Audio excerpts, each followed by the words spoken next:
नमस्कार साथियों। मराठा राजवंश जो कि पूना, मुंबई, गोवा और इसके आसपास के इलाकों में था, वो झांसी और इसके आसपास के क्षेत्रों में यानी बुंदेलखंड में कैसे आ गया। इस बात को जानने के लिए हमें इतिहास में थोड़ा पीछे जाना पड़ेगा। बात उस समय की है जब समूचे बुंदेलखंड पर महाराजा छत्रसाल का राज चल रहा था। बुंदेलखंड में उस समय झांसी, ललितपुर, जालौन, हमीरपुर, रीवा, छतरपुर, चित्रकूट, महोबा, बांदा, पन्ना, सागर, दमोह ये सब ज़िले और इसके अलावा कुछ छोटी छोटी जागीरें भी आया करती थीं। आप सब तो जानते ही हैं कि बुंदेलखंड में समय समय पर लगभग कभी कभी सूखा पड़ जाता है, लेकिन बुंदेलखंड की इस धरती पर वीरों का सूखा कभी नहीं पड़ा। आल्हा उदल का नाम तो सबने सुना होगा, जिनके किस्से आज भी हिंदुस्तान के हर गांव में सुनाए जाते हैं। खेत सिंह खगार, महारानी लक्ष्मीबाई जैसी वीरांगनाओं को बुंदेलखंड की इस धरती ने जन्म दिया है। महाराजा छत्रसाल भी उन्हीं में से एक थे।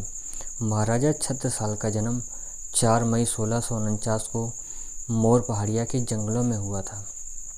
जब इनका जन्म हुआ था उस वक्त इनके पिता चंपत राय की शाहजहाँ से लड़ाई चल रही थी।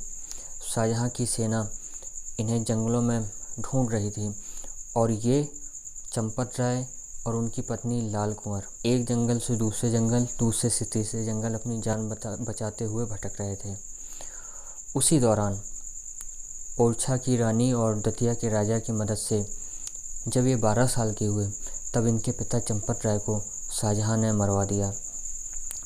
छत्रसाल का शुरुआती जीवन संघर्ष करते और कठिनाइयाँ झेलते हुए बीता, लेकिन छत्रसाल शुरू से ही योग्य, साहसी और प्रतिभावान थे। धीरे धीरे ये बड़े होते गए और अपनी आयु के बढ़ने के साथ ही उन्होंने पूरे बुंदेलखंड पर अपना परचम फहरा दिया। छत्रसाल ने अपने जीवन में लगभग 52 से 53 लड़ाइयाँ लड़ी थीं और एक भी लड़ाई में वो हारे नहीं थे, जिनमें से 17 लड़ाइयाँ तो सिर्फ मुग़लों से ही हुई थी उनकी, और 17 की 17 लड़ाइयों में मुग़लों को उन्होंने मुँह खिलाई थी। अब बात उस समय की है जब छत्रसाल की अवस्था 77-78 साल की हो चली थी। औरंगजेब ने सोचा कि अब छत्रसाल बूढ़े हो चले हैं तो ये अच्छा मौका है, हमला करके बुंदेलखंड को जीत लिया जाए। इसके लिए उसने इलाहाबाद में तैनात अपने सूबेदार मोहम्मद बंगस खां को भेजा। मोहम्मद बंगस खां ने आकर बुंदेलखंड का मुख्य रूप से झांसी का और इसके आसपास क्षेत्र का घेरा डाल दिया। उस समय महाराजा छत्रसाल ने मराठा राजवंश के पेशवा बाजीराव पेशवा, जो कि संयोगवश उस टाइम मध्य प्रदेश के आसपास के क्षेत्रों में ही युद्ध कर रहे थे, उनको एक खत लिखा।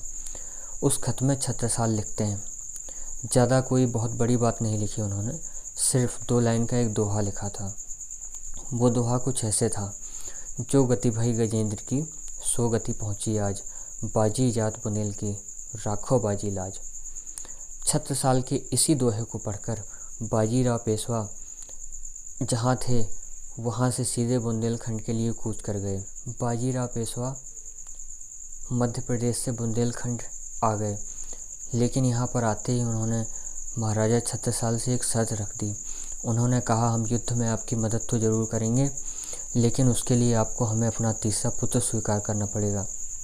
माने अपनी बुंदेलखंड की रियासत का तिहारा हिस्सा देना पड़ेगा।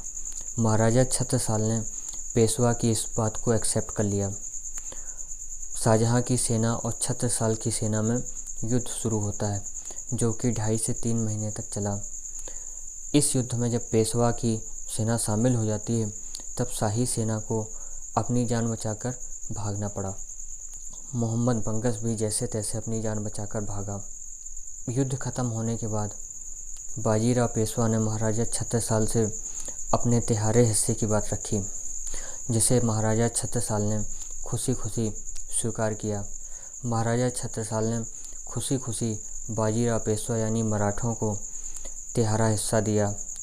उन्होंने झांसी, सागर, कालपी, हृदयनगर, हटा और गुरुसराय की जागीर मराठों को भेंट की। बस तभी से पूना, मुंबई और गोवा इसके आसपास के क्षेत्रों में बसने वाले मराठे झांसी और झांसी के आसपास की जगहों में आकर बस गए। महारानी लक्ष्मीबाई का झांसी के जिस राजवंश में विवाह हुआ था वो राजवंश भी एक मराठा राजवंश ही था, जिनके महाराजा का नाम गंगाधर राव था, वो भी एक मराठा ही थे।